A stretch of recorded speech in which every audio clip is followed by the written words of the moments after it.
Good morning, mga lods. Yun na po.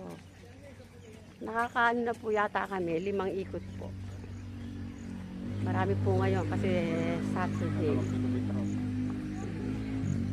Ilang kilometro ba yung ikot natin? Half kilometer sa Half round eh.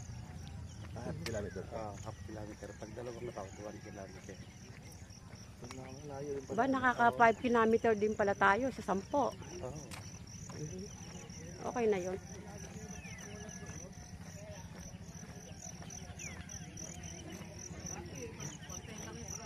Ayan po yung iba.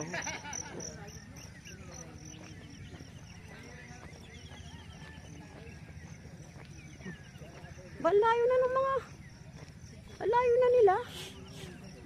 Maliliit pero mabilis ang hakbang. Kaya nga. Pati si Mami ano eh. Ito, malupit yun si Mama. Oo. Lakas ng tuhod eh. Talong-talo si Marcel dyan. Kitik-kitik din. Eh pagod naman kasi yung isa eh. Ano pinaggagawa rin yung isa eh. Pagod. Kasi Ako nga nagluluto. maririnig niya yan.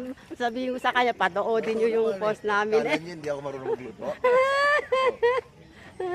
Kumakain ka na lang daw eh, sabi niya eh. Hindi ako magluto kahapon. Ulat siya eh. Gulat siya. Wow, anong nakain mo? Baka sinabi niya sa'yo. Oh, malunggay pa yun. May malunggay. Ay, yun ang healthy.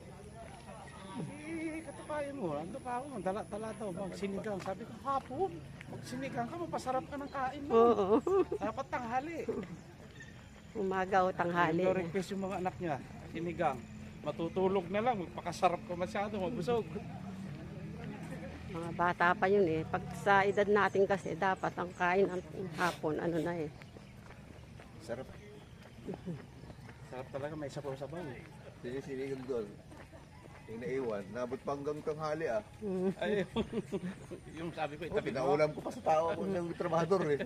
Kahit kami, pag may natitirang nire-rep ko, pag tuyo, ay libawa yung ulam namin eh, walang sabaw. Ayan oh, mahilig sa sabaw to.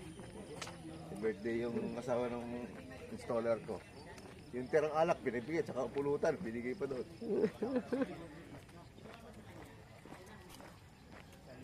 Natira pa pala yung yung inihaw na yung tinimpla niya.